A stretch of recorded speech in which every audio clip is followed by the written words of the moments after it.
Ibu, bapak, saudara-saudari, sahabat kenalan, adik-adik, anak-anak sekalian yang saya kasihi, kembali kita berjumpa bersama saya, Romo Kristoforus Hariliong. Kita akan merenungkan sabda Tuhan pada hari ini, Selasa tanggal 8 September 2020. Hari ini adalah pesta kelahiran Santa Perawan Maria, di mana Injil pada hari ini diambil dari Matius bab 1 ayat 1 sampai dengan 16, dilanjutkan ayat 18 sampai dengan 23. Bapak, Ibu, saudara-saudari yang terkasih, kita bersyukur hari ini adalah pesta kelahiran Santa Perawan Maria, karena Santa Perawan Maria adalah sosok seorang perempuan atau seorang ibu yang mendapatkan rahmat begitu besar dari Allah. Dan akhirnya Bunda Maria menunjukkan kesetiaannya, ketaatannya kepada kehendak Allah. Bunda Maria sangat mencintai, sangat mengasihi Tuhan Yesus. Bahkan sampai akhir hayat perjalanan Tuhan Yesus, Bunda Maria ada bersama dengan Tuhan Yesus. Bunda Maria ada di bawah kaki Tuhan Yesus. Dan ketika Tuhan Yesus sudah wafat pun, Bunda Maria ikut mendampingi para rasul pada saat itu di suatu tempat ketika mereka mengalami ketakutan. Ada itu di Kisah Para Rasul bab 1 itu. Nah, bacaan Injil hari ini pertama-tama berbicara mengenai silsilah kelahiran dari Daud dan selanjutnya sampai kelahiran Tuhan Yesus. Saya salut juga terhadap Matius yang bisa mengetahui dan menulis, katakanlah, silsilah Tuhan Yesus dari Daud awalnya itu. Dari sini apa yang bisa kita renungkan? Bapak, Ibu, saudara-saudari terkasih, kita juga punya silsilah. Kita punya orang tua, kita punya leluhur. Banyak leluhur kita yang sudah meninggal, katakanlah. Bahkan orang tua kita bisa saja ada yang masih hidup, ada yang sudah tidak ada. Kita doakan mereka yang kalau sudah meninggal itu, ya. Dan kalau masih hidup, mari kita sebagai anak yang punya orang tua, entah masih punya kakek nenek, katakanlah, punya ayah ibu, katakanlah, kita mencintai dia, mencintai mereka.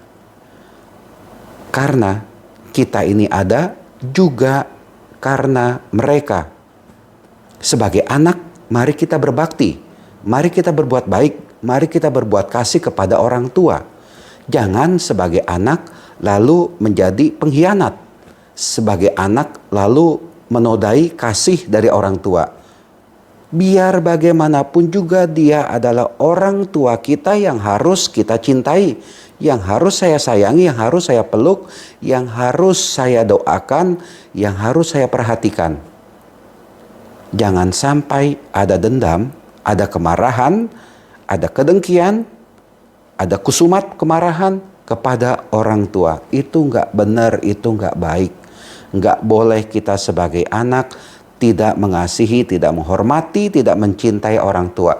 Kalau hubungan Anda dengan orang tua Anda retak, tidak baik, pulang ke orang tua Anda, peluk dia, minta maaf, cium kakinya, itu adalah tanda Anda itu berbuat bakti kepada orang tua.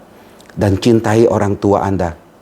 Jangan ada dendam, jangan ada amarah, jangan ada kecewa dari orang tua kepada orang tua. Karena kita berasal dari orang tua kita. Kalau dia masih hidup, syukur masih hidup. Datangi itu. Kalau sudah meninggal, berdoalah. Doakan. Mohon ampun kalau Anda punya salah kepada orang tua. Kembalilah cintai orang tua Anda.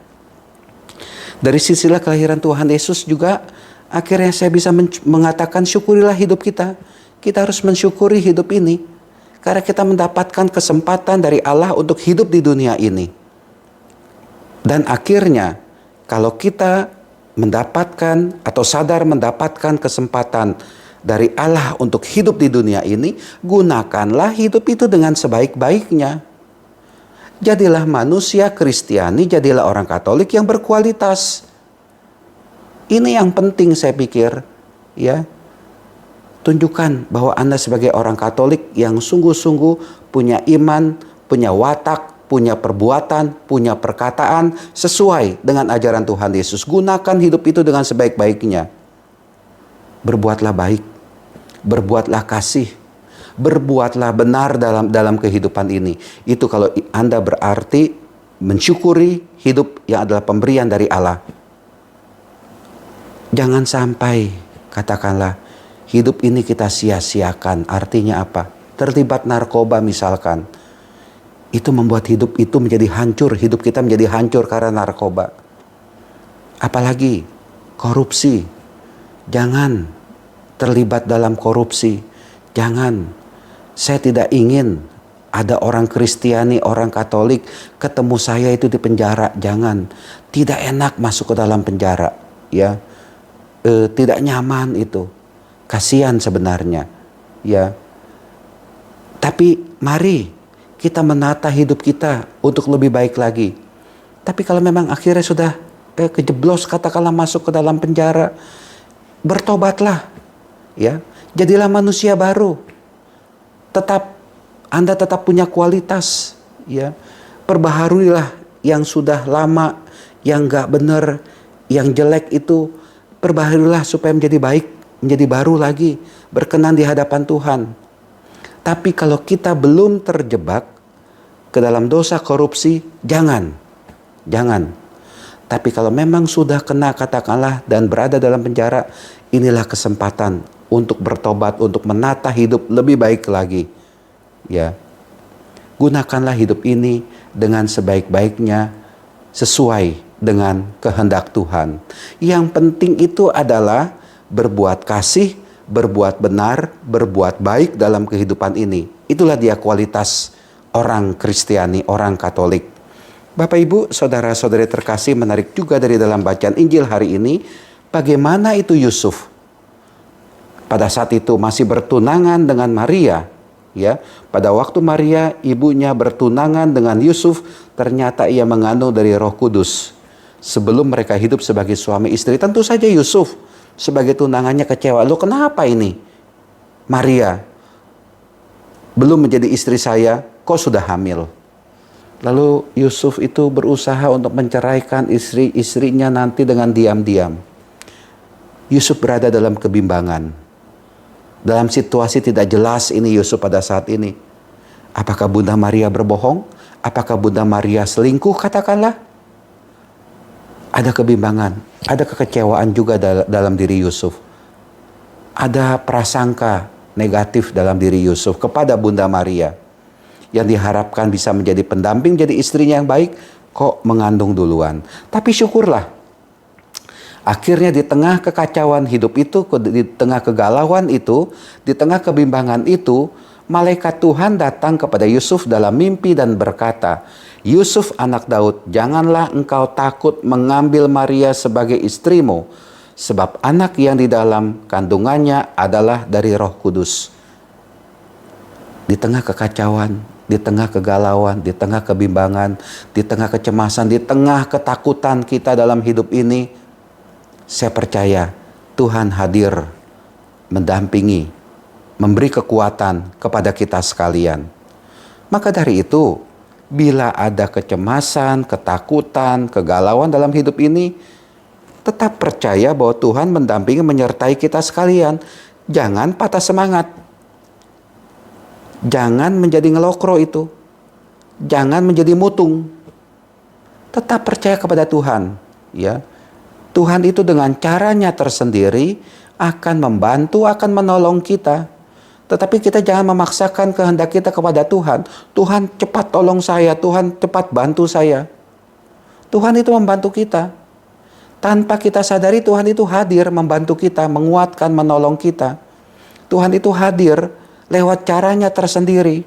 Yusuf, Tuhan hadir lewat malaikat Tuhan yang menyapa dia dalam mimpi.